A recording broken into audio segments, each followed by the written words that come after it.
During the holiday times, I love to make almond toffee. I'm gonna show you how to make it. It's not hard, but there are some super important steps. So you're gonna start first with a large pot. I am using a 5.5 quart pot today. You're gonna add a cup of water and 2.5 cups of just plain white sugar. Add that to your pot. Give it one stir just to get everything combined, and that will be the last time that you are gonna stir the entire time you are making this recipe. Okay, so now we're gonna let it come to kind of a boil, and then we're gonna let it simmer for 6 minutes until the next step. So let's take a look. The first 6 minutes are done with the sugar and the water. Our next step is we have a full pound of butter we need to add, 1 stick at a time. Set a timer for 6 minutes, and that's gonna cook for 6 minutes. We'll add another stick of butter, another 6 minutes. So everything is in increments of 6 minutes with this recipe. While this is going on, we're gonna go ahead and toast the almonds. So I've got a 1.5 cups of almonds. I'm using just whole almonds. I'm adding them to a dry skillet. This is on medium heat. So just gonna toast them a little bit until they start to smell nice. After they are toasted, I'll cool them for a little bit, and then I'm going to grind them in the deluxe cooking blender. That's going to be our topping for the almond toffee. It's time for stick number 2. You can see everything is melted. Again, never ever stir. I'm gonna keep reminding you. Add that second stick of butter, set it in your pot very carefully. Use tongs so you don't splash. Set a timer for 6 minutes, and then we'll add the next one. It's time for stick number 3. Let's take a look. It's been 6 minutes.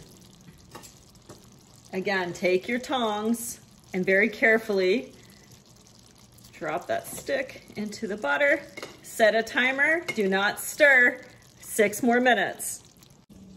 It's time for the 4th stick of butter. Let's put it in together. You can see it's starting to darken a little bit. Very carefully place the butter into the pot. Set a timer for 6 minutes and no stirring. Now we're gonna let it cook about another 15 or 20 minutes until it starts to darken. While the toffee is still cooking, it's time to grind up those almonds. These have been toasted and cooled. So I'm just gonna turn it onto the grind setting, and we're just gonna grind it until it's nice and fine, but you don't wanna go too long because you don't wanna make it into butter. So it's gonna get loud. Should just take a few seconds.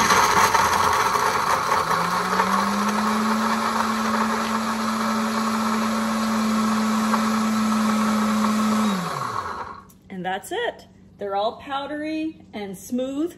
They'll be sprinkled over the top of our melted chocolate on the toffee in a bit. It's ready. If you have a candy thermometer, check it. You want it to be at about 290. If you live at high altitude, about 283 is perfect. We're ready to pour. I have a Stoneware Bar Pan. You can also use a large sheet pan. Coat it with foil, and then very carefully pour your toffee onto the pan. This is extremely hot, so you want to be very, very careful. It's bubbling. You don't want to get any of this on your skin. Okay, we're gonna top it with some chocolate chips. If you need to, you can kind of tip it to make sure it's all even. There we go. Next, chocolate chips. I like using the dark chocolate chips. You can do milk chocolate, whatever you prefer. You're gonna use about a cup and a half. Sprinkle them on top, and then you're just gonna let them sit for a couple of minutes so that it will start to melt naturally over the top. I'm gonna use the full bag here. Don't worry if you don't fill in all the spots. Once it's melted, we're gonna spread it evenly over the top. Okay, you know that it's ready to spread when your chocolate chips start looking shiny and melted.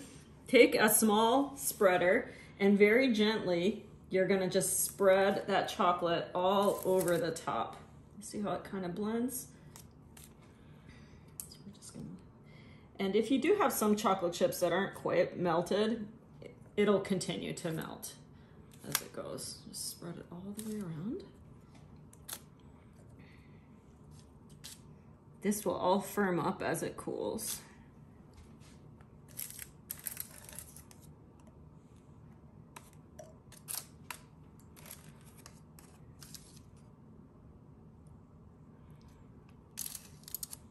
Okay, now we're gonna go ahead and add the toasted ground almonds. I'm actually just gonna use my hand for this. It's just easier. Just grab a little handful and sprinkle it so that it will start to stick. Now, some people actually put almonds in the actual toffee. I prefer to have the toffee just be the butter, sugar mixture, and then just have the flavor of the almonds over the top. You might not need all of them, so just make sure it's evenly coated, and then you can use the rest for like a muffin batter or something like that. And there we go. Beautiful almond toffee. So we're gonna let this cool completely before we cut it up. You can just let it sit on the counter for a bit. If you need to rush it, you can put it in the freezer after it's cooled a bit. This is a hot stone now because of the warmth of the toffee. So I would just recommend leave it on the countertop and then refrigerate it after it's cool. It'll take a few hours and then I'll show you how to break it up. The toffee is done. I've had it cooling now for several hours, so it's time to break it up. So the easiest way that I find to do it is to just take it out of the foil and then carefully pick it up. It's a big slab. And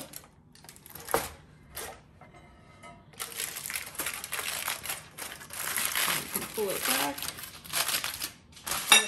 I'll take a piece of parchment paper just for leverage so I can pull from the bottom and kind of break it into pieces. Let's do a sort of break. There we go. Got some here. Now, if you're gonna box this up to make gifts, you can freeze it into Ziploc containers. You'll have these gorgeous pieces. It's nice to have some small ones and some big ones, but you can see the layers. It's beautiful. So I hope you'll try making it. Simple ingredients, a little bit of patience, and you'll have a treat that your family is going to love.